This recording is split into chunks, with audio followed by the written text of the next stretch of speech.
সেন ম্যানসনে জোরালো মিটিং বসল। নবীন সেন ভাবছিল অপমানের পর রায়চৌধুরীদের সাথে বাওয়াল করবে, কিন্তু ওকে কেউ ঢুকতে দেয়নি ভেতরে। তাই জরুরি তলবে আজকের এই মিটিং। তবে আজকের মিটিংয়ে আদ্রিতা বা চিত্রাকে ডাকা হয়নি। সবাই বুঝল আবারও কোনো গণ্ডগোল পেকেছে। কল্যাণী কোনো ভনিতা না করে সরাসরি বললেন, আজও নবীনের সাথে দেখা করেনি রায়চৌধুরী ইন্ডাস্ট্রিজের সিইও। শুধু তাই নয়, নতুন সিইও আমাদেরকে জানিয়েছেন যে তাদের সাথে চুক্তি বজায় রাখতে হলে আমরা যেন শুধুমাত্র আদ্রিতাকেই পাঠাই। ও না গেলে কন্ট্রাক্ট ব্রেক হয়ে যাবে। সবার মুখ থমথমে। আর নবীনকে দেখে তো মনে হচ্ছে এখনই বুঝি উনি ফেটে পড়বেন। কল্যাণী আবারও বললেন, তাহলে এখন আমাদের কি করণীয়? আদ্রিতাকে কি পাঠানো উচিত? টেবিলের উল্টো দিকে বসেছিল কল্যাণীর এক নাতি। সে বিরক্ত হয়ে বলে উঠল, ঠাম্মা, আমাদের সেন ফ্যামিলিতে তো আরো অনেকেই রয়েছে যারা যোগ্য। তাহলে শুধুমাত্র আদ্রিতা কেন? রয় চৌধুরী ইন্ডাস্ট্রিজের সিইও সেন এন্টারপ্রাইজের সঙ্গে চুক্তি করেছেন, আদ্রিতার সঙ্গে তো চুক্তি করেননি। তাহলে আদ্রিতাকে এই প্রেফারেন্স দেওয়ার মানেটা কি? আরেকজন নাতিও বেশ বিরক্ত হয়ে বলল, আরে বাবা, আদ্রিতার তো নিজের কোম্পানিটাও ঠিক মতন চলে না। এক গাদা ধার করে বসে রয়েছে। আদ্রিতা বিজনেসের কোন ম্যাজিক জানে যা আমরা জানি না? আদ্রিতার এক কাকিমা বেশ জমিয়ে সবাইকে বলল, তোরা বুঝতে পারছিস না কি ম্যাজিক? আমাদের সিইও একজন তরুণ অবিবাহিত পুরুষ, আর আমাদের আদ্রিতা সুন্দরী যুবতী। সবসময় কি শুধুমাত্র যোগ্যতা দিয়েই উপরে ওঠা যায়? হয়তো নতুন সিইওর আদ্রিতার ব্যাপারে অন্য কোনো পার্সোনাল ইন্টারেস্ট রয়েছে। বিরক্ত হয়ে কল্যাণী ভ্রু কুঁচকালেন। আসলে কল্যাণী আদ্রিতাকে পছন্দ না করলেও নিজের বড় ছেলের প্রতি তার ছিল অগাধ ভালোবাসা। তার মেয়ের চরিত্র নিয়ে এইভাবে কথা বলাটা কল্যাণীর একেবারেই পছন্দ হল না। আদ্রিতাকে কেন পছন্দ সেটা প্রশ্ন নয়, প্রশ্ন হচ্ছে এরপর আমাদের পরবর্তী পদক্ষেপ কি হবে সেই ব্যাপারে মন দাও। অযথা কিটিপাটির গসিপ এখানে না করলেই ভালো, কল্যাণী বললেন। নবীন কাকা এতক্ষণ নিজের রাগ দমিয়ে রেখে চুপ করে বসেছিলেন। এবার আর সহ্য করতে না পেরে চিৎকার করে উঠলেন, এত অপমান মেনে নেওয়া যায় না মা। তুমি ওদের সঙ্গে চুক্তি বাতিল করে দাও। রায়চৌধুরীরা যতই ক্ষমতাবান হোক না কেন, তার মানে এই নয় যে ওনারা আমাকে বারবার অপমান করবে আর আমি তা সহ্য করে যাব। কল্যাণী চাপা ধমকের সুরে বললেন, আহ নবীন, এত উত্তেজিত হয়েও না। তুমি তো যথেষ্ট বুদ্ধিমান। তুমি জানো না এই মুহূর্তে কন্ট্রাক্ট ব্রেক করলে কি হবে? আমরা যদি চুক্তি ভাঙি, তার মানে আমাদেরকে একটা মোটা অঙ্কের পেনাল্টি ভরতে হবে। সেই ক্ষমতা সেন এন্টারপ্রাইজের নেই। কল্যাণী সেনের ধমক খেয়ে পরিবেশটা বেশ শান্ত হয়ে গেল। তারপর বেশ অনেকক্ষণ ধরে সবার মধ্যে এই বিষয়টা নিয়েই আলোচনা চলল। আসলে সবার ভিতরেই একটা হিংসে কাজ করছিল। রয় চৌধুরী ইন্ডাস্ট্রিজের মতন এত বড় একটা কোম্পানির সিইও আদ্রিতাকে গুরুত্ব দিচ্ছে, এটা কেউ মেনে নিতে পারছিল না। তাই অবশেষে অনেক ভেবে কল্যাণী ঠিক করলেন তার ছোট নাতনি পল্লবী যাবে নতুন সিইওর সঙ্গে কথা বলতে। পল্লবীর এখনো বিয়েও হয়নি। ব্যবসার ব্যাপারে সে সাংঘাতিক দক্ষ তেমনটা নয়, তবু তাকে পাঠানোর পিছনে কল্যাণীর একটা সূক্ষ্ম অভিপ্রায় রয়েছে। নতুন সিইওর যদি সত্যি আদ্রিতার উপর অন্য কোনো রকম ইন্টারেস্ট থেকে থাকে, তাহলে কল্যাণী চান সেটাকেই কাজে লাগাতে। আদ্রিতা বিবাহিত, কিন্তু পল্লবীর এখনো বিয়ে হয়নি। যদি এবার পল্লবীকে সিইওর ভালো লাগে এবং ওরা দুজন যদি কোনো সম্পর্কে জড়ায়, তাহলে তো কেল্লা ফতে। সুদূর ভবিষ্যতে পল্লবী আর এই নতুন সিইওর বিয়ে হলে সেন এন্টারপ্রাইজও উচ্চতার শিখরে পৌঁছতে পারবে। এদিকে নীল অফিস থেকে আজ তাড়াতাড়ি ফিরে এলো। মাথাটা ভারী হয়ে আছে। স্নান সেরে নিজের জন্য সামান্য ম্যাগি বানালো সে। তারপর খেয়ে ঘুমিয়ে পড়ল নীল। একটানা ঘুম দিলে ওর শরীর ঝরঝরে হয়ে যাবে। সন্ধ্যের মুখে ফিরল আদ্রিতা। নীলের তখন সবে সবে ঘুম ভেঙেছে। নীল আড়মোড়া ভেঙে দেখল আদ্রিতা ভ্রু কুঁচকে তার দিকেই তাকিয়ে রয়েছে। কি ব্যাপার, কাল রাত্রিরে তুমি কোথায় ছিলে? ভ্রু কুঁচকে আদ্রিতা জিজ্ঞেস করল নীলকে। আদ্রিতার মনে এখন অজস্র প্রশ্ন। আগের দিন সেগুলো করবে ভেবেছিল, কিন্তু নীল বাড়ি না ফেরায় প্রশ্নগুলো করতে পারেনি। নীলের মনে হল আদ্রিতার গলায় অভিমান রয়েছে।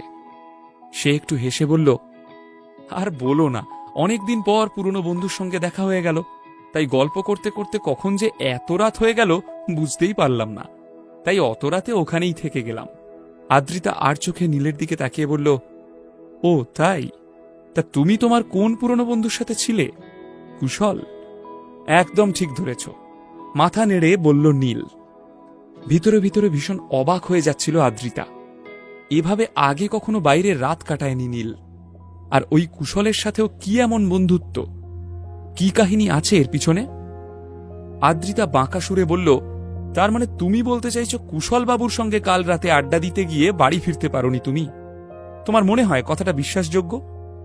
আমি জানি না কুশল বাবুর সঙ্গে তোমার কিভাবে আলাপ হয়েছে বা কিভাবে তোমাদের পরিচয়, কিন্তু কাল রাতে কুশলবাবু তোমাকে নিজের বাড়িতে নিয়ে গিয়ে আদর আপ্যায়ন করেছেন, এসব ফালতু কথায় আমার বিশ্বাস হয় না। বিশ্বাসে মিলায় বস্তু, তর্কে বহুদূর বলেই হো হো করে হাসতে শুরু করল নীল। আদ্রিতার ভীষণ রাগ হচ্ছিল। তারপর নীল জিজ্ঞেস করল, যাই হোক, তুমি কি ঠাম্মির ওখানে গিয়েছিলে? আদ্রিতা অবাক হয়ে বলল, না তো, কেন? কি হয়েছে? নীল বুঝল কল্যাণী তার কথাটা সিরিয়াসলি নেয়নি, তাই আদ্রিতাকে কিছু জানায়নি। সে সামাল দিয়ে বলল, কি আবার হবে, এমনি হঠাৎ মনে হলো। আদ্রিতা মুখ বেঁকিয়ে বলল, হয়েছে হয়েছে, অত দরদ দেখাতে হবে না। খিদে পেট নিয়ে তোমার বাজে কথা শুনতে পারছি না আমি। নীল ভালোবাসা নিয়ে বলল, তুমি ফ্রেশ হয়ে নাও, আমি কিছু বানিয়ে আনছি। এক গাল হেসে রান্নাঘরে চলে গেল নীল। আদ্রিতা শুধু তাকিয়ে থাকল ওর দিকে। একটু পরেই চিত্রা বাড়ি ফিরে এসে দেখল রান্নাঘরে নীল শীষ দিতে দিতে কিছু একটা বানাচ্ছে। নীলকে দেখেই চিত্রার মুখটা হাড়ির মতো হয়ে গেল। ওর বলা কথাগুলো মনে পড়ে গেল চিত্রার। নীল তাকেও চেক আপ করাতে বলেছে। দিন দিন এত সাহস বেড়ে যাচ্ছে ছেলেটার, চিত্রার যেন আর সহ্য হচ্ছিল না। আদ্রিতার পাশে এসে ধপ করে বসে পড়ল চিত্রা। আদ্রিতা তখন টিভিতে একটা নতুন ওয়েব সিরিজ দেখছিল। মাকে এভাবে বসতে দেখে আদ্রিতা বুঝতে পারল আবার কিছু একটা গোলমাল হয়েছে। আদ্রিতা বলল, তোমার আবার কি হলো মা? মুড অফ মনে হচ্ছে। চিত্রা রান্নাঘরের দিকে চোখের ইশারা করে বলল, এমন একটা আপদ ঘাড়ের উপর থাকলে কার মুড অফ হবে না মা আমার? বড়দের সামান্য সম্মানটুকুও করতে জানে না, কি অপমানটাই না করলো আমায়। কি? নীল তোমাকে অপমান করেছে? কি বলেছে ও? রাগ নিয়ে কথাটা জিজ্ঞেস করল আদ্রিতা। নীল যেভাবে ফোনে হ্যাটা করেছিল চিত্রাকে, সেটা তার মোটেও ভালো লাগেনি। সেই কারণেই মেয়ের কাছে জামাইয়ের নামে নালিশ করছিল চিত্রা। সে অভিযোগের সুরে বলল, প্রায় 2.5 বছর হলো বিয়ে হয়েছে তোদের, এখনো নাতি নাতনির মুখ দেখলাম না। এর মধ্যে 4 বার আইভিএফ ট্রাই করেও ফেল হয়ে গেল। তাই আমি নীলকে বললাম হসপিটালে ওর বাবা মার একবার ফুল বডি চেক আপ করাবো। বলা যায় না, যদি কোনো পারিবারিক গন্ডগোল থাকে। কিন্তু ওই হতচ্ছাড়া নীল এমন ঠেঁটা ছেলে কি বলল জানিস? কি বলল জানতে চাইল আদ্রিতা। ওর বাবা মায়ের সাথে আমাকেও পরীক্ষা করাতে হবে। ভাবতে পারছিস কত বড় স্পর্ধা?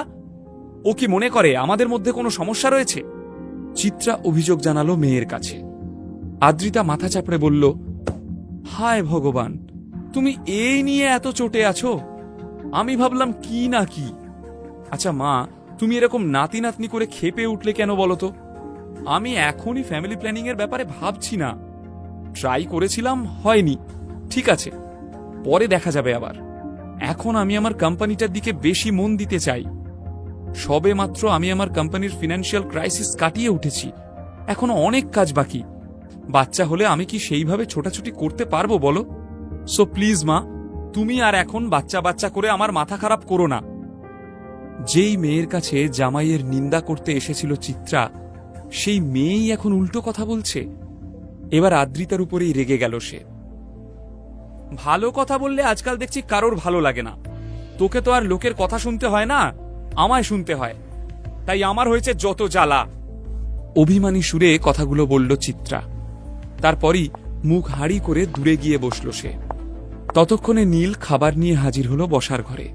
এর আগেও নীল বহুবার আদ্রিতার জন্য খাবার বানিয়েছে, কিন্তু আদ্রিতা তখন ওর দিকে ঘুরেও তাকায়নি।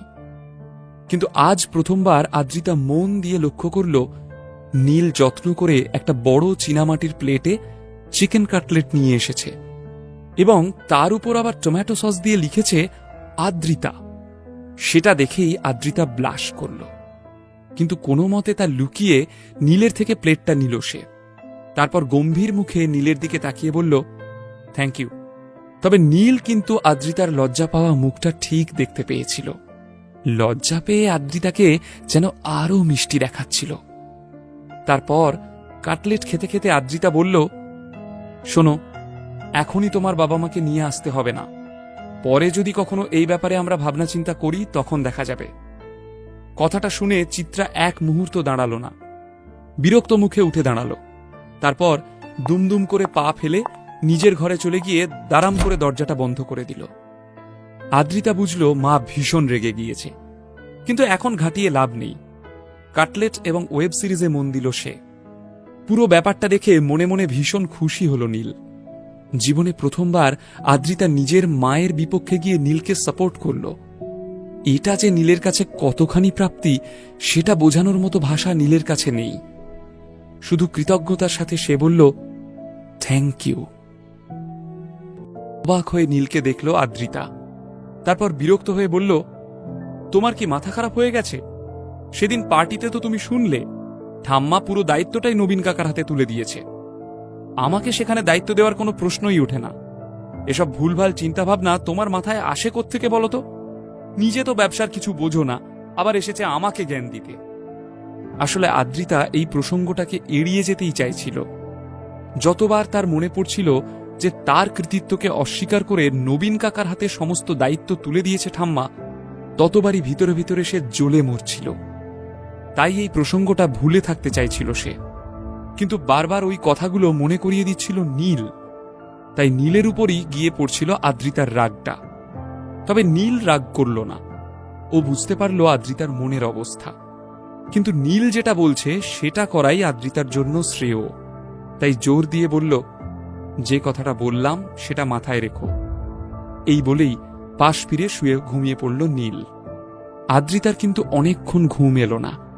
নীলের এই অদ্ভুত কথা, তার সাথে ঠাম্মার পক্ষপাতিত্ব, সব মিলে একটা অস্বস্তিকর অনুভূতি নিয়ে সারা রাত ছটফট করল আদ্রিতা।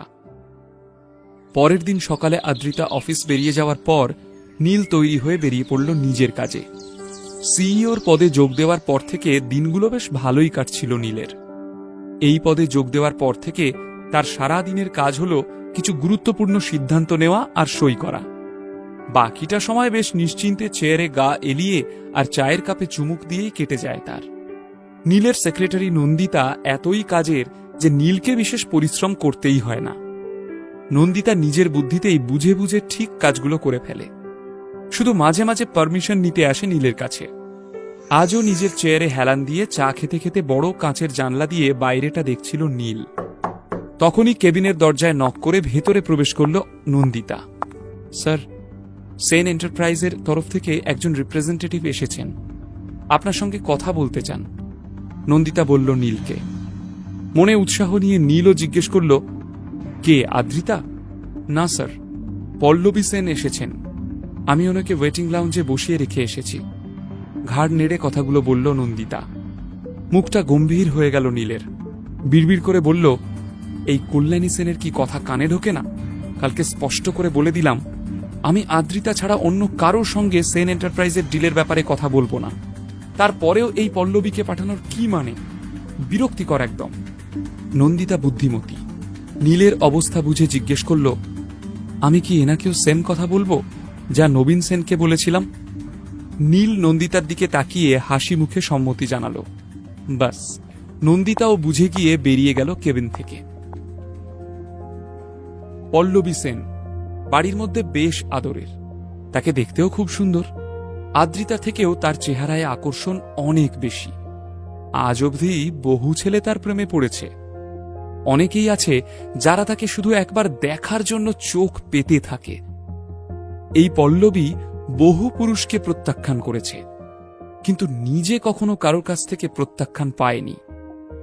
আজ নন্দিতা এসে যখন পল্লবীকে বলল যে নতুন সিইও আদ্রিতা ছাড়া আর কারোর সঙ্গে কোনো কথা বলবে না, তখন রীতিমতো ইগো হার্ট হল পল্লবীর।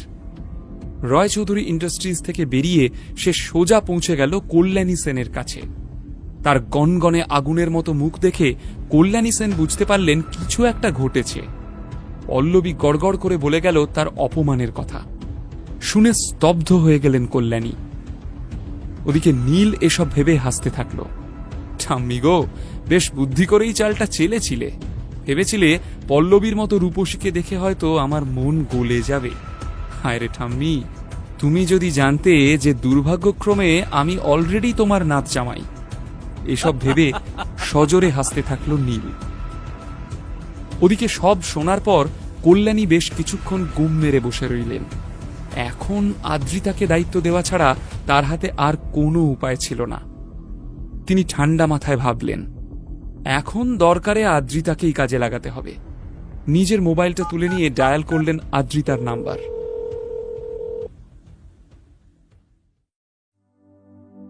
আদ্রিতা আর চিত্রা সেই সময় শপিং করছিল। আর কয়েকদিনের মধ্যেই কানাডা থেকে আদ্রিতার মামা আসবে। এই মামার অনেকখানি অবদান রয়েছে আদ্রিতার জীবনে। ওর বাবা মারা যাওয়ার পর যখন সেন পরিবার ওদের দূরে সরিয়ে দিয়েছিল, তখন এই মামা এসে যদি হাল না ধরত, তাহলে হয়তো আদ্রিতাদের পক্ষে ঘুরে দাঁড়ানো অসম্ভব ছিল। আদ্রিতাকে এই মামাই ব্যবসার জন্য ফান্ড দিয়েছিল, যাতে আদ্রিতা নিজের পায়ে দাঁড়াতে পারে। পরে অবশ্য ব্যবসায় লস হওয়া বা ধার হওয়ার খবরগুলো আদ্রিতা আর নিজের মামাকে জানায়নি। ইচ্ছে করেই জানায়নি সে। একটা মানুষের কাছ থেকে হাত পেতে আর কত সাহায্য নেওয়া যায়। আদ্রিতা চেয়েছিল এবার নিজের যোগ্যতায় কিছু করতে। সেই মামার জন্যই গিফট কিনতে এসেছিল মা মেয়ে। তখনই কল্যাণীর ফোনটা এলো আদ্রিতার কাছে। কল্যাণী নিজে থেকে ফোন করেছেন আদ্রিতাকে। এটা দেখে বেশ অবাক হল সে। চিত্রার ইশারায় ফোনটা রিসিভ করে লাউড স্পিকারে দিয়ে আদ্রিতা বলল, হ্যাঁ ঠাম্মি বলো। কল্যাণী বেশ স্নেহঝরা গলায় বললেন, আদ্রিতা দিদি ভাই, তোমার এই বুড়ি ঠাম্মি একটা সাহায্য চাইতে ফোন করেছে। আশা করি তুমি তাকে ফেরাবে না। আদ্রিতার ভারী অবাক লাগলো। কথায় আছে, অতি ভক্তি চোরের লক্ষণ। চিত্রা এক্সাইটেড হয়ে বলল, নিশ্চয়ই মা, আপনার নাতনি আপনার সব কথা রাখবে, বলুন। চিত্রার এমন বিগলিত ব্যবহারে খুব বিরক্ত হলো আদ্রিতা। কল্যাণী বললেন, আমি চাই আগামীকাল আদ্রিতা রয় চৌধুরী ইন্ডাস্ট্রিজে যাক, ওদের সিইওর সাথে নতুন আর্টিস্টদের প্রজেক্টটা ফাইনাল করে আসুক। ঠাম্মি যতই বলুক, তুমি কিন্তু সহজেই রাজি হবে না আদ্রিতা। নিজের আত্মসম্মানটা বজায় রেখো। হঠাৎ নীলের বলা কথাটা মনে পড়ে গেল আদ্রিতার। চিত্রা হ্যাঁ বলতে যাচ্ছিল, কিন্তু তার আগেই আদ্রিতা বলল, সরি ঠাম্মি, তোমার এই অনুরোধটা আমি রাখতে পারবো না। আসলে তুমি তো জানোই আমার কোম্পানিটার অবস্থা। আমাকে সেই নিয়ে অনেক ছোটাছুটি করতে হচ্ছে, খুব ব্যস্ততায় কাটছে। আমার একদম সময় হবে না গো। তাছাড়া নবীন কাকা তো এটার জন্য পারফেক্ট, ওই করুক, না হলে কাজটারই ক্ষতি হবে। ওকে, আপাতত একটু ব্যস্ত আছি, আমি পরে কথা বলবো, কেমন? ঝড়ের বেগে কথাটা বলে কল্যাণীর উত্তরের অপেক্ষা না করেই ফোনটা কেটে দিল আদ্রিতা। এসব দেখে চিত্রা হাঁ করে মেয়েকে দেখছিল। এত ভালো একটা সুযোগ কেউ ছাড়ে? চিত্রা খেঁকিয়ে উঠল আদ্রিতার উপর। ওই মাথামোটা নীলটার সাথে মিশে মিশে কি তোরও মাথাটা খারাপ হয়ে গেছে রে? এটা তুই কি করলি? তুই হাতের লক্ষ্মীকে এভাবে পায়ে ঠেললি। কল্যাণী সেন নিজে তোকে রয় চৌধুরী ইন্ডাস্ট্রিজের সাথে কাজ করার সুযোগ দিয়েছিলেন, আর এই সুবর্ণ সুযোগটা তুই হাতছাড়া করলি। শোনো মা, আমি কি রাস্তার কুকুর যে একবার ডাকলেই লেজ নাড়তে নাড়তে হাজিরা দিতে ছুটে যাব? আমি পারবো না মা, আমারও একটা আত্মসম্মান আছে। চিত্রা মেয়ের এমন রূপ দেখে অবাক হয়ে গেল। আদ্রিতা যেন নীলের বলা কথাগুলোই চিত্রাকে শোনালো। ওর নিজেরও ভেবে অবাক লাগলো যে নীলের দেখানো রাস্তাতেই হাঁটছে সে। তার কারণ যাই হোক না কেন, আদ্রিতার বেশ ভালো লাগলো।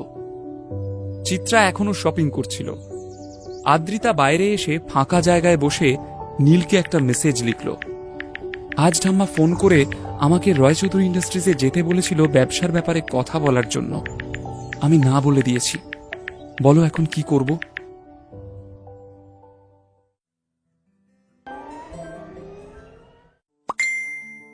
মেসেজ আসার শব্দ শুনেই আদ্রিতা ফোনটা নিয়ে দেখল। নীল মেসেজ করেছে। ছোট্ট মেসেজ, কথার বাহুল্য নেই, কিন্তু তবুও ওই মেসেজটুকু পড়ে আদ্রিতার মনে যেন অনেকখানি শান্তি হল। নীল লিখেছে, অপেক্ষা করো, ওনার তোমাকে প্রয়োজন, উনি তোমায় আবার কল করবেন। তোমার যতক্ষণ না কোনো লাভ হচ্ছে রাজি হবে না। নিজের মনেই একটু চমকালো আদ্রিতা। ও কি নীলকে ভরসা করতে শুরু করেছে?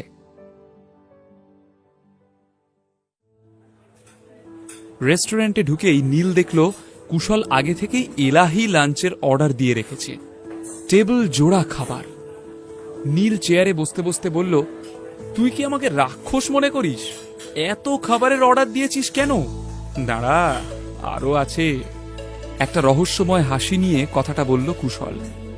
তারপরই একটা ছোট বাক্স নীলের হাতে দিয়ে বলল, নীল, এই রহস্যময় বাক্সটা তোর জন্য। রহস্য মানে? নীল অবাক হয়ে জিজ্ঞেস করল। কুশল হেসে বলল, সেটা তো খুললেই বুঝতে পারবি, আর এটা তোকে নিতেই হবে। আমি যথেষ্ট শক্তিশালী, আমার দরকার নেই, কিন্তু তোর এটা প্রয়োজন। তুই খুব দুর্বল হয়ে গেছিস। কথাটা বলার সঙ্গে সঙ্গেই কুশলের মোবাইলে ফোন এলো। ফোনটা রিসিভ করে কুশল বেশ চিন্তিত মুখে বলে, আচ্ছা ঠিক আছে, আমি এক্ষুনি আসছি। হ্যাঁ, এক্ষুনি। ফোনটা রেখে নীলের দিকে তাকিয়ে ক্ষমা চাওয়ার ভঙ্গিতে কুশল বলে, ভাই কিছু মনে করিস না, আমাকে এক্ষুনি একবার যেতে হবে, একটা গন্ডগোল হয়েছে। কিছু মনে করিস না ভাই, প্লিজ। আর এই উপহারটাকে ধরে নে তোর জন্মদিনের জন্য আমার তরফ থেকে অ্যাডভান্স গিফট। নীল নিজেও একটা কোম্পানির সিইও, কাজের গুরুত্বটা সে খুব ভালোই বোঝে, তাই কুশলকে আর আটকালো না। হ্যাঁ হ্যাঁ, তুই চাপ নিস না, লাঞ্চ হয়ে যাবে আবার, তুই কাজটা সামলা। কুশল বেরিয়ে যেতেই নীল খানিকক্ষণ ভাবল উপহারটা নিয়ে, তারপর খাবারে মনোনিবেশ করল। লাঞ্চ শেষ করে আর অফিস ফেরার প্রয়োজন ছিল না, প্রায় সব কাজ মিটিয়েই নীল এসেছিল, তাই এখান থেকেই সে বাড়ি ফিরে গেল। নীল বাড়ি ফিরে পোশাক বদলে নিল, তারপর নিজের বিছানায় বসে বাক্সটা খুলতেই নীল বুঝল একটা অদ্ভুত মাদকতা ভরা গন্ধ ছড়িয়ে পড়েছে বাতাসে। নীল ভালো করে দেখল, বক্সে একটা ক্যাপসুলের মতো জিনিস। কালো রঙের ক্যাপসুলটা থেকেই এই সুগন্ধটা আসছে। নীল মনে মনে ভাবল, এটা কি কোনো ওষুধ? কিসের ওষুধ এটা? কুশল বলেছিল এটা নাকি বলবর্ধক। কি হবে এটা খেলে? আচ্ছা, এটা কি শিলাজিতের মতো কিছু? কুশল তো কিছু জানে না আমার আর আদ্রিতার সম্পর্ক নিয়ে, তাহলে শুধু শুধু কেন দিল এটা? ভালোভাবে ওষুধটাকে নিরীক্ষণ করল নীল। সে দেখল খানিকটা জড়িবুটি টাইপের কিছু আছে এতে। ওষুধটার গন্ধটা কেমন যেন টানছে নীলকে। কুশল দিয়েছে মানে এতে ক্ষতিকারক কিছু হওয়ার সম্ভাবনা নেই, কিন্তু কুশল যদি নিজেই ঠকে গিয়ে থাকে? বারবার দোনামোনা করেও ওষুধটা নিজের মুখে দিয়ে জল খেতে যাবে নীল, কিন্তু তার আগেই ওষুধটা মুখে গলে গেল। গলা দিয়ে যে নেমে যাচ্ছে সেটা খুব ভালোভাবে অনুভব করতে পারল নীল। খাওয়ার সঙ্গে সঙ্গেই নীলের মনে হলো হয়তো সে ভুল করল, কিন্তু ততক্ষণে অনেকটা দেরি হয়ে গেছে। হঠাৎ নীল নিজের পেটে একটা অসহ্য যন্ত্রণা বোধ করল। যন্ত্রণায় কুঁকড়ে যাচ্ছিল নীল। অনেক চেষ্টা করলো বমি তুলে ওষুধটা বের করে দিতে, কিন্তু পারল না। চোখের সামনেটা কেমন যেন অন্ধকার হয়ে যাচ্ছিল তার। মেঝেতে পড়ে গিয়ে জ্ঞান হারালো নীল। নীলের যখন জ্ঞান ফিরল তখন সন্ধে হয়ে গেছে। একটা তীব্র দুর্গন্ধ নাকে এসে ঝাপটা মারছিল তার। কোনো রকমে উঠে বসার চেষ্টা করল নীল। উঠে বসেই বুঝতে পারল এই দুর্গন্ধটা তার শরীর থেকেই বের হচ্ছিল। তার সারা গায়ে হলুদ চ্যাটচ্যাটে একটা পদার্থ লেগে রয়েছে, সেটা থেকেই এমন তীব্র দুর্গন্ধ বেরোচ্ছে। নীল কোনো রকমে ছুটে বাথরুমে গেল। দীর্ঘক্ষণ ধরে নিজেকে পরিষ্কার করল সে। তারপর বিছানাটা পরিষ্কার করে সে জামা কাপড় বদলে নিল। নীল দেখল হলুদ চ্যাটচ্যাটে পদার্থটা তখনও দুর্গন্ধ ছড়াচ্ছে। তখনই কলিং বেলের আওয়াজ শুনতে পেল নীল। আদ্রিতা আর চিত্রা ফিরে এসেছে। দ্রুত পায়ে গিয়ে দরজা খুলল নীল। প্রচুর শপিং করে ক্লান্ত চিত্রা আর আদ্রিতা। নীল তাড়াতাড়ি ওদের হাত থেকে জিনিসপত্রগুলো নিয়ে নিল। চিত্রা এবং আদ্রিতার মতে নীল তো বেকার, সারাদিন বাড়িতে থাকে, অফিসে যাওয়ার ব্যাপারটা তো এরা কেউই জানে না। ক্লান্ত চিত্রা তাই জিজ্ঞেস করল, রান্নাবান্না সব করে রেখেছ তো নীল? নীল একটু ইতস্তত করে বলল, আসলে আজকে আমি রান্না করতে পারিনি, আমার একটু কাজ ছিল। বিরক্ত স্বরে চিত্রা বলল, বোঝো কাণ্ড, সারাদিন তো বাড়িতে বসে খেয়ে ঘুমিয়ে কাটিয়ে দাও, তোমার আবার এত কি কাজ যে রান্নাটুকু করে রাখতে পারোনি? কিছুদিন যাবৎ দেখছি তোমার বড্ড বার বেড়েছে। অপ্রস্তুত নীল গলা খাঁকড়ে বলল, আচ্ছা, আজকে যদি আমরা বাইরে ডিনার করে নিই, প্রবলেম হবে? রাগত স্বরে চিত্রা বলল, হ্যাঁ হ্যাঁ, এইসব নবাবই তো এখন করতে হবে। একটা কাজও তো ঠিক করে করতে পারো না, এবার তার সাথে পয়সা ধ্বংস করাটাও যোগ হলো। অবস্থা বুঝে আদুরে গলায় আদ্রিতা বলল, ও মা, রাগ করছো কেন? অনেকদিন তো সত্যি বাইরে খেতে যাওয়া হয় না। আমিও অনেকদিন ধরে ভাবছিলাম, চলো না মা, বেশ মজা হবে। কথাটা বলতে বলতে নীলের জামায় আলতো টান দেয় আদ্রিতা। চোখের ইশারায় ঘরে আসতে বলে ওকে। নীলের মনে তো তখন আনন্দের বন্যা বইছে। আদ্রিতা ওর মায়ের সামনে আবারও নীলকেই সাপোর্ট করছে, ইশারা করে ঘরে ডাকছে। উফ, এ যেন স্বপ্নের মতো। তুমি কি শুরু করেছো বলো তো নীল? এমন করে সবসময় কাজে ফাঁকি দিলে কিন্তু চলবে না। আমরা ক্লান্ত হয়ে বাড়ি ফেরার পর যদি খাবারটুকুও না পাই, তাহলে কেমন লাগে বলো তো? আজকে সামলে নিয়েছি, রোজ রোজ কিন্তু পারবো না, এক নিঃশ্বাসে বলল আদ্রিতা। সব শুনে নীল দীর্ঘশ্বাস ফেলে মাথা নাড়ল। নীল ভেবেছিল আদ্রিতা হয়তো দুটো মিষ্টি কথা বলবে, কিন্তু সে যে গুছিয়ে বকুনি দেওয়ার জন্য ঘরে ডেকে নিয়ে এসেছিল, এটা নীল বুঝতে পারেনি। যাকে পত্নীর ইচ্ছায় কর্ম। শোনো, পরশুদিন কিন্তু ঠাম্মির জন্মদিন, আমাদের নিমন্ত্রণ রয়েছে। তোমাকে একটা দায়িত্ব দিচ্ছি, ঠাম্মার জন্য একটা খুব ভালো উপহার তোমাকে কিনতে হবে। এমন উপহার কিনবে না যাতে আমার আবার অসম্মান হয়। খুব বেছে বেছে একটা উপহার কিনবে, বুঝেছ? বেশ গম্ভীরভাবেই কথাগুলো বলল আদ্রিতা। কল্যাণী সেনের জন্মদিনের কথা তো সকলেরই মনে ছিল, কিন্তু কারোরই খেয়াল ছিল না সেম ডেটে আরও একজন জন্মেছে। সেদিন আসলে নীলেরও জন্মদিন। অবশ্য কোনো বছরই যে সেটা কারো মনে থাকে তেমন নয়। কল্যাণীর জন্মদিনের উদযাপনটাকে নীল মনে মনে ভাবে তার জন্মদিনের উদযাপন, আর সেটা ভেবেইও খুশি হয়ে যায়। এবারেও তার ব্যতিক্রম হয়নি। কল্যাণী সেনের জন্মদিন উদযাপন করার জন্য কলকাতার নামী হোটেল সিটি ভিউয়ের ব্যাঙ্কোয়েট হল বুক করা হয়েছিল। চিত্রা আর আদ্রিতা সময় মতো পৌঁছে গেলেও নীলের তখনও দেখা নেই। গত দুদিন ধরে আদ্রিতা বেশ কয়েকবার নীলকে জিজ্ঞেস করেছে কল্যাণীর গিফটের ব্যাপারে, কিন্তু প্রতিবারই নীল বলেছে, দেখবে এমন জিনিস কিনবো যে ঠাম্মির তাক লেগে যাবে। কিন্তু কি কিনছে সেটা কোনোবারই জানায়নি নীল। আজ তাই সেই ব্যাপারটা নিয়ে আদ্রিতা একটু চিন্তিত ছিল।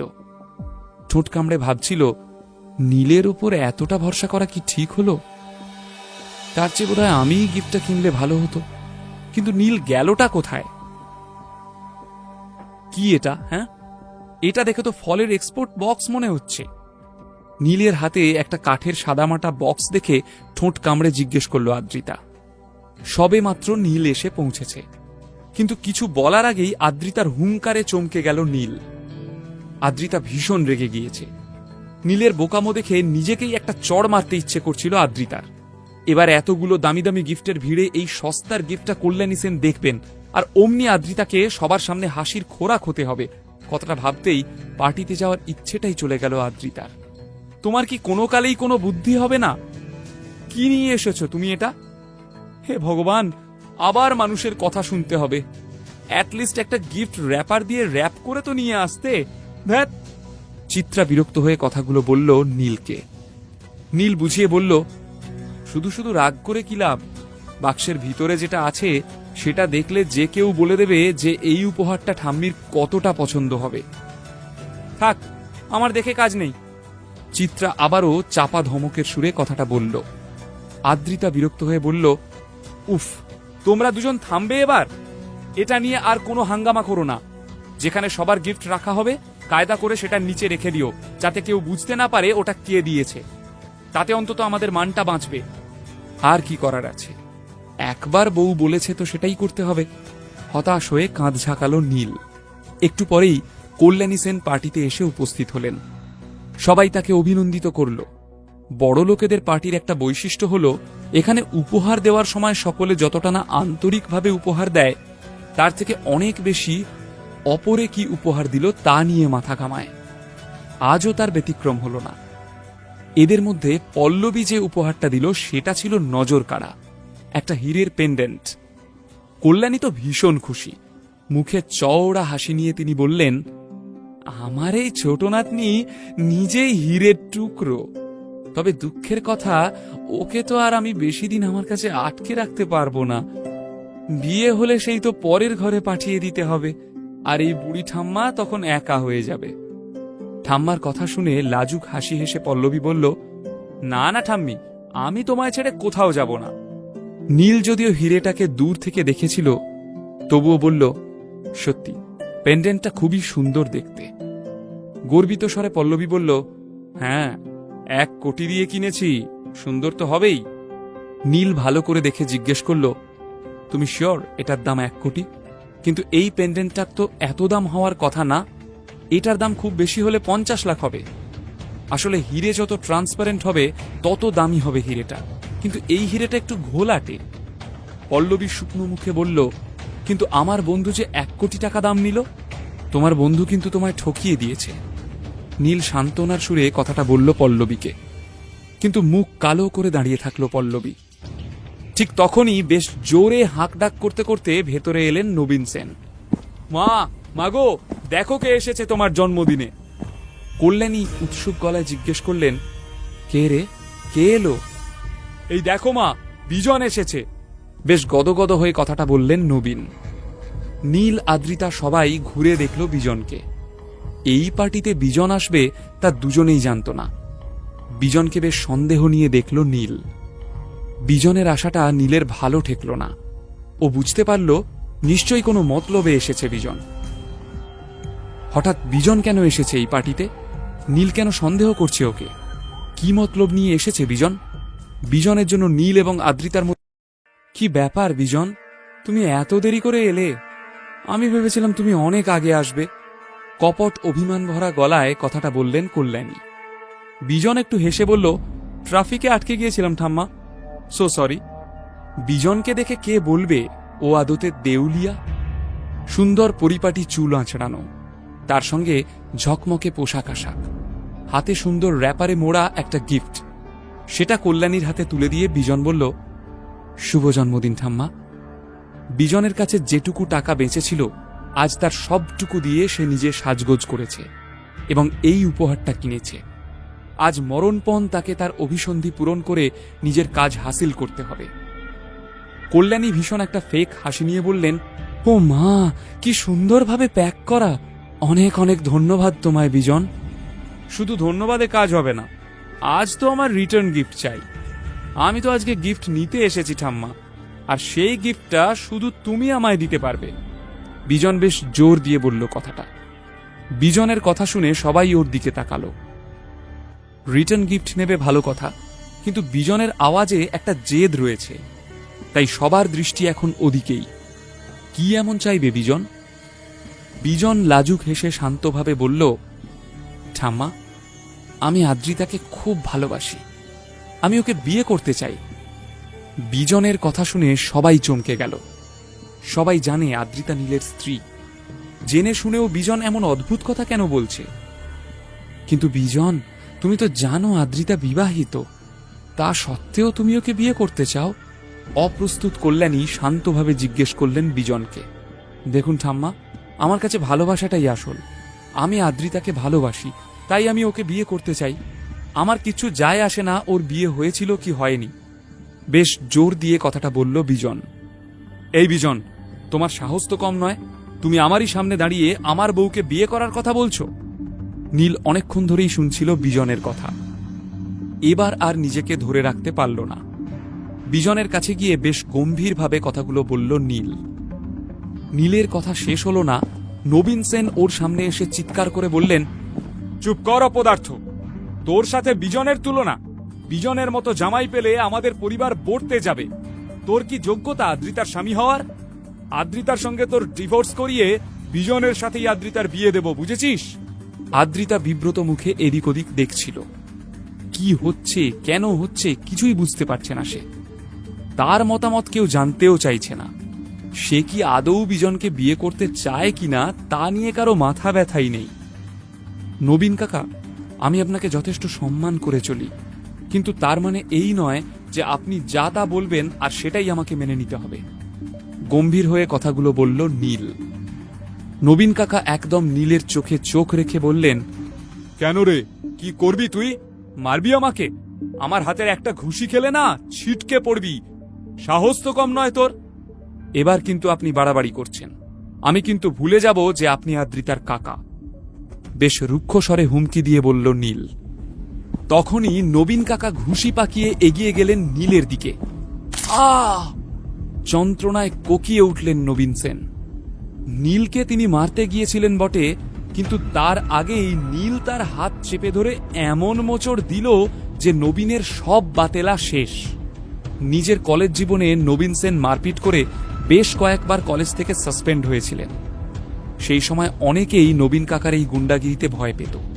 এখন নবীন সেনের বয়স অনেকটা বেড়ে গেলেও তার ঘুষির জোর যে যথেষ্ট তা সেন পরিবারের জানা। সেই নবীন সেনের হাত এইভাবে মুচড়ে দিতে পারে নীল, এটা কিন্তু কেউ ভাবতে পারেনি, নবীন সেন নিজেও না। কিন্তু নবীন সেন ছাড়ার পাত্র নন। কোন রকমে উঠে দাঁড়িয়ে নীলকে জোরে ধাক্কা দিলেন। নীলের তাতে কিছুই হলো না, বরং পাল্টা ধাক্কা দিল নবীন কাকাকে। তিনি ছিটকে পড়লেন টেবিলের উপর। কল্যাণী প্রায় আর্তনাদ করে উঠলেন, কি হচ্ছেটা কি? থামো তোমরা। চিত্রা নীলের দিকে এগিয়ে এসে সপাটে তার গালে একটা চড় কষিয়ে দিয়ে বলল, ভুলটা আমাদেরই। রাস্তার কুকুরকে তুলে এনে বাড়িতে পুষলেই সে বাড়ির কুকুর হয়ে যায় না। তোর যোগ্যতা ওই রাস্তার কুকুরের মতোই। আমরা তোকে দয়া করে আমাদের বাড়িতে জায়গা দিয়েছিলাম, আর তুই এখন আমাদেরই কামড়াতে এসছিস। রাগের মাথায় তুই তোকারি করে ফেলল চিত্রা। ওদিকে নবীন সেন রাগে ফুঁসতে ফুঁসতে কাউকে একটা ফোন করলেন। বিস্মিত চোখে চিত্রার দিকে তাকিয়েছিল নীল। ভীষণ আঘাত পেল সে। আদ্রিতাও এসব দেখে অবাক হয়ে গেল। কিন্তু নীল কিছু বলার আগেই আদ্রিতা অসহায়ভাবে চিৎকার করে বলল, প্লিজ তোমরা চুপ করবে এবার। ঠিক তখনই দরজার কাছে একটা গাড়ি এসে থামল। গাড়ি থেকে বেশ 4-5 জন সন্ডা মার্কা লোক নেমে এলো। নবীন তাদের দিকে এগিয়ে গেলেন। তারপর নীলকে দেখিয়ে বললেন, তুমি এসে গেছো আক্তার আলী। এই ছেলেটা আমাকে মেরেছে। ওর হাড় গোড় তুমি এক্ষুনি গুঁড়ো করে দাও। আক্তার আলী যে একজন কুখ্যাত গুন্ডা তা কারও অজানা নয়। লোকটার মায়া মমতা বলে কিছু নেই। আক্তার আলী একসময় দিল্লিতে একটা ঝামেলায় ফেঁসে গিয়েছিল। নবীন সেই সময় এই আক্তার আলীকে দিল্লি থেকে পালিয়ে আসতে সাহায্য করেছিল। তারপর থেকে প্রতি মাসে মোটা অঙ্কের টাকা সে দেয় আক্তার আলীকে, এবং সেও নবীন সেনের কথা মতো কাজ করে। নবীনের কথা শুনে দশাশই চেহারার আক্তার এগিয়ে যায় নীলের দিকে। তারপর নীলের কলার চেপে ধরে বলল, নবীন স্যারকে মারবি তুই? হ্যাঁ, নবীন স্যারকে মারবি? খুব মাতব্বর হয়েছিস, হ্যাঁ? খুব চর্বি জমেছে। চল, আজ তোর চর্বি ঝরিয়ে দিচ্ছি, আয়। এসব দেখে আদ্রিতা ভয়ে চিৎকার করে বলল, নীল তুমি পালাও, প্লিজ চলে যাও তুমি। এই আক্তার না হলে তোমায় মেরে ফেলবে। প্লিজ নীল, কথা শোনো। আদ্রিতা নীলের কাছে ছুটে আসতেই যাচ্ছিল, কিন্তু তার আগেই বিজন আদ্রিতার হাত চেপে ধরে ওকে আটকে দেয়। আদ্রিতা তীক্ষ্ণ দৃষ্টিতে দেখল বিজনকে। বিজন, আমার হাত ছাড়ো। আদ্রিতা, আমি তোমায় ভালোবাসি। নীল একটা ভিখিরি, ওকে ভুলে যাও। বিজন আর্জি জানালো। ওই, হাত ছাড়তে বলছে না আদ্রিতা, ছাড় ওর হাত। নীল চিৎকার করলো বিজনের দিকে তাকিয়ে, তুই নিজেরটা ভাব ভাই, তোকে কে বাঁচাবে সেটা ভাব। এই বলেই আক্তার নীলের মুখে জোরে একটা ঘুষি মারল। নিজের হাত ছাড়ানোর চেষ্টা করেও পারল না আদ্রিতা, তাই কাতর স্বরে বলতে থাকলো, পালাও নীল, পালাও। আক্তারের সঙ্গে তুমি পেরে উঠবে না, ও তোমাকে মেরে ফেলবে। নীল কিন্তু পালালো না, স্থির চোখে তাকিয়ে থাকলো আক্তারের দিকে। আক্তারও নীলের চোখের দিকে তাকিয়ে আর একটা ঘুষি মারতে গিয়েও দাঁড়িয়ে পড়ল। হঠাৎ ওর ভীষণ চেনা চেনা মনে হলো নীলকে। তখনই নীল গম্ভীর স্বরে বলে উঠল, কি হলো সুলতান, ভুলে গেছো আমাকে? চমকে উঠল আক্তার, যেন ওর গায়ে কেউ ইলেকট্রিক শক দিয়ে দিয়েছে। মুহূর্তের মধ্যে নীলের কলার ছেড়ে ছিটকে সরে দাঁড়ালো। না, আর কোনো ভুল হচ্ছে না আক্তারের। কেন নীলকে তার চেনা চেনা লাগছিল সবটা মনে পড়ে গেল। দিল্লিতে থাকাকালীন আক্তার সুলতান নামে কাজ করত। সেখানেই কুশলকে একবার মারতে গিয়ে নীলের হাতে ভালো রকম শায়েস্তা হয়েছিল সে। এতটাই বিপদে পড়েছিল যে তাকে দিল্লি ছেড়ে পালিয়ে আসতে হয়েছিল কলকাতায়। সমস্ত কথা এক লহমায় মনে পড়ে গেল আক্তারের। নীল পায়ে পায়ে এগিয়ে গেল আক্তারের দিকে। চোখে চোখ রেখে বলল, কি হলো সুলতান, এখনো মারতে চাও নাকি আমাকে?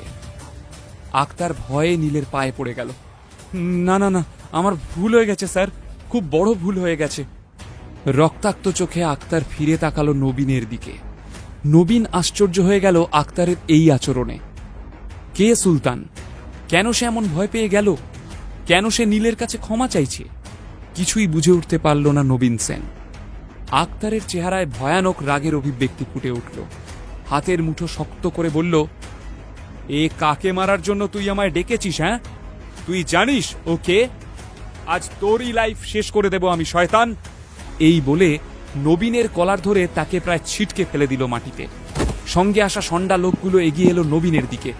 নবীনের ওপর কিল, চড়, লাথি চলতে থাকলো অনবরত। এসব দেখে সবার তো মাথায় হাত। কল্যাণী প্রায় আর্তনাদ করে উঠল, কে কোথায় আছো? কেউ আমার নবীনকে বাঁচাও, দয়া করো, ওরা ওকে মেরে ফেলবে। নীল চেঁচিয়ে উঠে বলল, দাঁড়াও সুলতান, আর নয়। আক্তার যেন কলের পুতুল। নীলের নির্দেশ পেয়ে থমকে দাঁড়াল। নীলের ঠোঁটের পাশে সামান্য কেটে গিয়েছিল। নিজের আঙুলে সেই রক্তটা মুছে নিয়ে সেন পরিবারের দিকে ফিরে তাকালো নীল। সবাই স্তব্ধ, ভীত চোখে তাকিয়ে রয়েছে নীলের দিকে। বিজনও ভয় পেয়ে আদ্রিতার হাতটা ছেড়ে দিল। একে একে সেন পরিবারের সবার সামনে গিয়ে দাঁড়ালো নীল। আজ সবাই নিজের সীমা পার করে ফেলেছে। ভীষণ কষ্ট এবং রাগ নিয়ে নীল সবাইকে ঘুরে ঘুরে বলতে থাকলো, অপদার্থ, ভিখিরি, ওয়ার্থলেস, রাস্তার কুকুর, আপনারা না জানি কত কিছু বলেছেন আমাকে, কিন্তু আমি আপনাদের কখনো কিছু বলিনি। তবে আর না, আমি আর আপনাদের অপমান সহ্য করব না। আমি চলে যাচ্ছি এই বাড়ি ছেড়ে। তবে আপনারা আমাকে তাড়িয়ে দিয়েছেন বলে নয়, আমি নিজে আমার জীবন থেকে আপনাদের ছেঁটে ফেললাম। তবে যাওয়ার আগে আমি আপনাদের একটা কথা বলে যেতে চাই, আজ যাকে আপনারা রাস্তার কুকুর বললেন না, কাল তার পায়ে ধরে আপনাদের ফিরিয়ে আনতে হবে। আমি চ্যালেঞ্জ করছি মিসেস কল্যাণী সেনকে, উনি পায়ে ধরে ক্ষমা চেয়ে যেদিন আমায় ফিরিয়ে আনবেন, আমি সেদিন ফিরব। হ্যাঁ, এই ভিখারি নীল রায়চৌধুরীকে পায়ে ধরে রাজার মতো ফিরিয়ে আনতে হবে সেন পরিবারকে, কথাটা মনে রাখবেন। সেন পরিবার স্তব্ধ হয়ে দেখছিল নীলকে। কারো মুখে কোনো কথা নেই। নীল বেরোনোর আগে একবার আদ্রিতার দিকে তাকিয়ে জিজ্ঞেস করে, তুমি যাবে আদ্রিতা? আদ্রিতা ভয়ে চুপ, কি বলবে বুঝতে পারছে না। কিন্তু নীল আর দাঁড়ালো না, মাথা উঁচু করে বেরিয়ে গেল সে। শুধু যাওয়ার আগে আদ্রিতাকে বলে গেল, নীল, ভালো থেকো আদ্রিতা। এখানেই শেষ হলো নীলের জীবনের একটা অধ্যায়। নীল কি এবার ঘুরে দাঁড়াবে? এই সেন পরিবারের থেকে পাওয়া অপমান কি নীলকে একদম বদলে দেবে? নীল কি একদম অন্য রকমের মানুষ হয়ে উঠবে? ম্যাডাম, দাশগুপ্তা গ্রুপ অফ কোম্পানির কর্ণধার পৃথা দাশগুপ্ত এসেছেন। বাড়ির চাকরটা এসে এক্ষুনি খবরটা দিয়ে গেল এই কল্যাণী সেনকে। এই নামটা শুনে সেন বাড়ির সকলে এবং পার্টিতে আগত সকল আমন্ত্রিতরা চমকিত হল। সবাই খানিক ইতস্তত করতে শুরু করল, কারণ দাশগুপ্তা গ্রুপ অফ কোম্পানির রেপুটেশন শুধু এই বাংলায় নয়, সারা দেশে ছড়িয়েছিল। এমনকি এই পার্টিতে আগত সকল উচ্চবিত্ত মহিলারা দাশগুপ্তা গ্রুপ অফ কোম্পানিজের তৈরি স্কিন কেয়ার প্রোডাক্টস ব্যবহার করেন। কিন্তু আদ্রিতার এসবে কোনো মনোযোগ ছিল না। নীল বেরিয়ে যাওয়ার পর থেকে পাথরের মতো বসেছিল একটা কোণে। ওর মাথায় বারবার করে নীলের কথাগুলো ঘুরপাক খাচ্ছিল। আদ্রিতা এর আগে নীলকে কখনো এই রকম ব্যবহার করতে দেখেনি। ও বুঝতে পারছিল না ওর বিস্মিত হওয়া উচিত নাকি কষ্ট পাওয়া উচিত। আদ্রিতার মুখ দিয়ে কোনো কথাই বেরোচ্ছিল না। নীল যাওয়ার সময় ডেকেছিল, কিন্তু তখনও কোনো জবাব দিতে পারল না সে। নীলের এই কেয়ারফ্রি অ্যাটিটিউড আদ্রিতার হৃদয়ে নাড়া দিয়েছিল, কিন্তু মনের এই দোলাচলের কারণ অজানা ছিল আদ্রিতার কাছে। এমনকি এখন কি করা উচিত সেটাও মাথায় ঢুকছিল না আদ্রিতার। কি, দাশগুপ্তা গ্রুপ অফ কোম্পানিজের পৃথা দাশগুপ্ত নিজে এসেছেন কল্যাণী সেনকে অভ্যর্থনা জানাতে? এও কি সম্ভব? পার্টিতে আসা লোকজন নিজেদের মধ্যে গুজগুজ ফুসফুস করছিল। কল্যাণীর চোখে মুখেও বিস্ময়ে ধরা পড়ল, কারণ উনি জানতেন এই পার্টিতে দাশগুপ্তা গ্রুপ অফ কোম্পানির কেউই আমন্ত্রিত ছিল না। তবে যখন আনইনভাইটেড অথচ সম্মানীয় অতিথি দরজায় দাঁড়িয়ে রয়েছেন, বুদ্ধিমতী কল্যাণী সেন তাকে কখনো অবহেলা করবেন না। তাকে ভালো করে ওয়েলকাম করাই শ্রেয় বলে মনে করলেন কল্যাণী সেন। কল্যাণী ম্যাডামের জন্মদিনে অনেক শুভেচ্ছা আর অভিনন্দন। আপনি শতায়ু হন এই কামনা করি। এই বলে পৃথা দাশগুপ্ত নিজের ফিমেল বডিগার্ডদের সাথে সেন ম্যানসনের হলে প্রবেশ করল। আমাদের দুর্ভাগ্য, পৃথা দাশগুপ্ত নিজের উদ্যোগে আমাদের কাছে এলো, অথচ আমরা ঠিকমতো ওয়েলকাম জানাতে পারলাম না। কল্যাণী সেন স্মিত হেসে স্বাগত জানালেন, হালকাভাবে হাগ করলেন পৃথাকে। পৃথা দাশগুপ্তকে ঢুকতে দেখে হলে আগত অতিথিরা নিজেদের মধ্যে চাপা গলায় গসিপ করতে শুরু করল। শুনেছি বিশাল নামডাক দাশগুপ্তদের, আমি তো ভাবতেই পারিনি সেনদের সাথে ওদের এত ঘনিষ্ঠতা। তাহলে সেন কর্পোরেশনকেও সিরিয়াসলি নিতে হচ্ছে। হ্যাঁ, এসব গুঞ্জন কল্যাণীর কানেও এলো। তাতে ভালো লাগলো, কিন্তু তার সাথে চিন্তাও বেড়ে গেল যেন। কল্যাণীর মনে হলো পৃথাকে খুশি করাটা দরকার। কল্যাণী ম্যাডাম, নীলকে কোথায় পাওয়া যাবে বলতে পারেন? ও কি এখানে আছে? পৃথার এই প্রশ্নে কল্যাণী সহ সেখানে উপস্থিত সকলেই তাজ্জব হয়ে গেল। ভিড়ের মধ্যে পৃথার চোখ নীলকে খুঁজতে শুরু করল। পৃথা এই পার্টিতে নীলকে খুঁজতে এসেছে, কিন্তু কিছুক্ষণ আগেই তো ওকে অপমান করা হয়েছে। সেই রাগে পার্টি থেকে বেরিয়ে গেছে নীল। সবার মনেই তখন এই কথাটাই ঘুরপাক খেতে শুরু করল। সরি পৃথা, নীল একটু আগেই তো বেরিয়ে গেল, বলেও যায়নি কোথায় গেছে। দুর্দান্ত সাবলীল অভিনয় করলেন কল্যাণী সেন। ওহ সরি, নীলকে যখন পেলাম না তাহলে আপনাদের আর বেশি ডিস্টার্ব করব না, এই বলে পৃথা হাতের ইশারা করল, আর সঙ্গে সঙ্গে ওর ফিমেল বডিগার্ডরা টেবিলের উপর একটা গিফটের বাক্স রেখে দিয়ে গেল। আমার তরফ থেকে আপনার জন্য ছোট্ট উপহার। কথাটা বলেই নিজের দলবল নিয়ে পৃথা সেখান থেকে বিদায় নিল। আহত নবীন সেন এসব কিছুই দেখতে পাচ্ছিলেন না বটে, কিন্তু শুনতে পাচ্ছিলেন।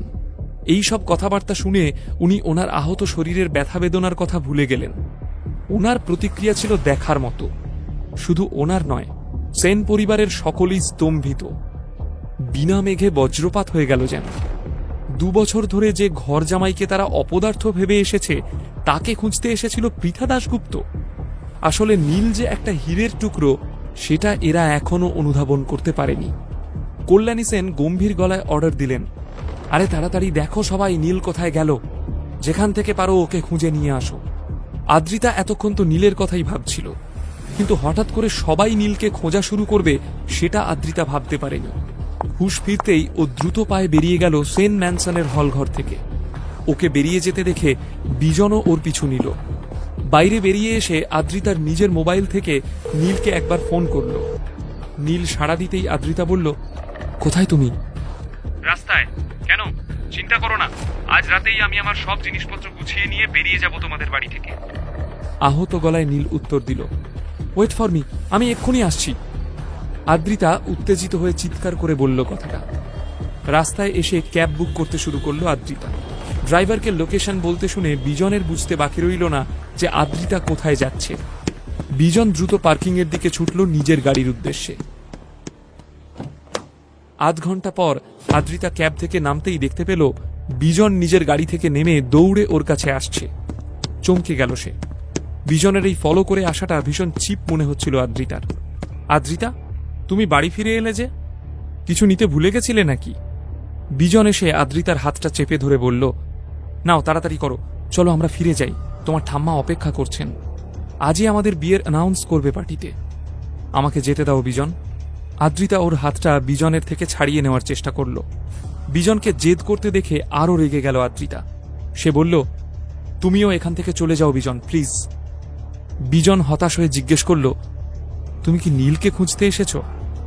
চোখ দুটো লাল হয়ে গেল বিজনের।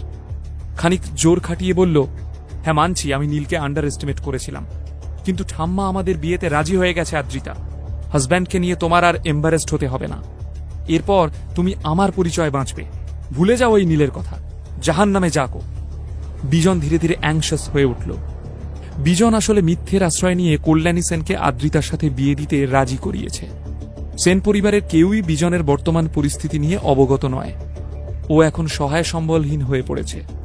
সত্যিটা যতদিন ঢাকা থাকছে, তার মধ্যে চটজলদি যদি আদ্রিতাকে বিয়ে করে নেওয়া যায়, যদি একবার আদ্রিতার সঙ্গে শারীরিক সম্পর্ক তৈরি করা যায়, তাহলে সত্যিটা জানলেও সম্পর্কটাকে কেউ অস্বীকার করতে পারবে না।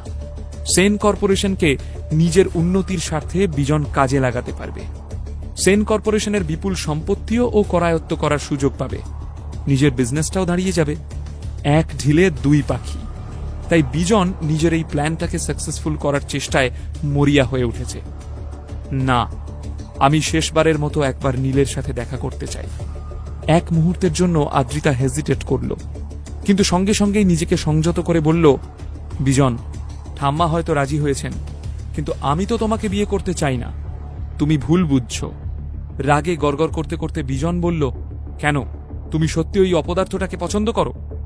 এত বছর হয়ে গেল আমার বিয়ের, এতদিন ধরে কেউ কুকুর পুষলেও তার প্রতি ফিলিংস চলে আসে, তাই না? বিজনের সামনে স্বীকার না করলেও মনে মনে নীলের প্রতি ওর একটা যে টান রয়েছে সেটা খুব ভালোভাবেই বুঝতে পারল আদ্রিতা। ওই অপদার্থটাকে নিয়ে তুমি আর একটাও কথা বলো না, আমার সঙ্গে তোমায় এক্ষুনি ফিরে যেতে হবে। বিজন জোর করল। আদ্রিতার হাতটা আরো জোরে চেপে ধরল। হাত লাল হয়ে গেল আদ্রিতার। ও ছাড়ানোর চেষ্টা করল, কিন্তু কিছুতেই বিজন ওকে ছাড়বে না। তবে আদ্রিতাও জেদি, ও কিছুতেই বিজনের সাথে যাবে না। খানিক সময় জুড়ে টানাটানি চলতে লাগল। এমন সময় রাস্তার ধারে একটি কালো গাড়ি এসে ঠিক বিজন আদ্রিতার সামনে এসে থামল। সাথে সাথেই চিত্রা গাড়ি থেকে বাইরে নেমে এলো। অবাক হয়ে জিজ্ঞেস করল, এ কি আদ্রিতা, বিজন, তোমরা এখানে দাঁড়িয়ে কি করছো? যাও, তোমরা ম্যানসনে ফেরত যাও। মা ওখানে অপেক্ষা করে আছেন, তোমাদের বিয়ের ব্যাপারে ডিসিশন নেবেন। না, আমি যাব না। আমি নীলের সাথে দেখা করব, শেষবারের জন্য, just for the last time. Adrita সোজা সাপটা কথাগুলো জেদের সাথে বলতে লাগল। বিজন বুঝতে পারল এবার তাকে অন্য কোনো বুদ্ধি খাটাতে হবে। ঠিক তখনই ওর ঠোঁটের কোণে একটা স্মাইল ধরা পড়ল। একটা বুদ্ধি খেলে গেল বিজনের মাথায়। আন্টি, আজ যা গরম পড়েছে, এক কাজ করো, তুমি আদ্রিতাকে নিয়ে গাড়ির ভেতরে এসিতে বসো, শান্তিতে বসে আলোচনা করা যাক। আমি বরং কোল্ড ড্রিঙ্কস কিনে আনি তোমাদের জন্য। এই বলে বিজন পিছন ঘুরে একটা দোকানের দিকে হাঁটা লাগালো। না মা, আমার কিছু বলার নেই, তুমি বিজনকে এখান থেকে চলে যেতে বলো, ওকে আমি বিয়ে করতে পারবো না।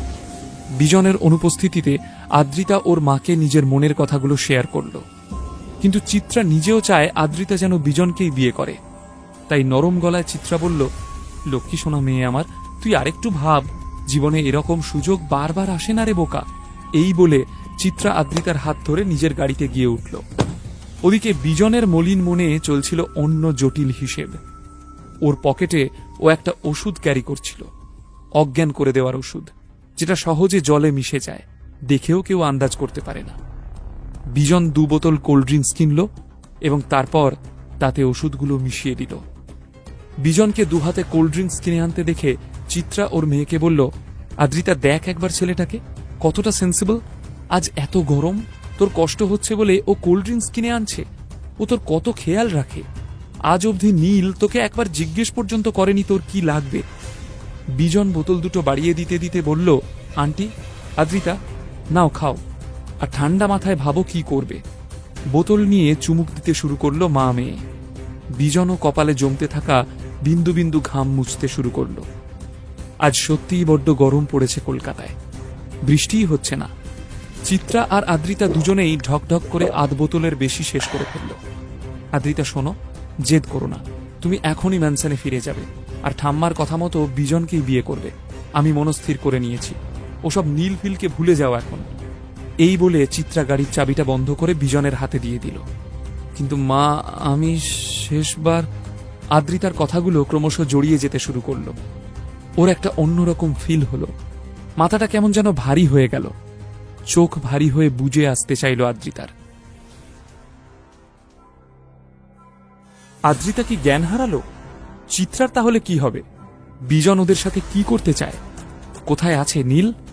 ও কি বিজনের হাত থেকে বাঁচাতে পারবে নিজের ভালোবাসাকে?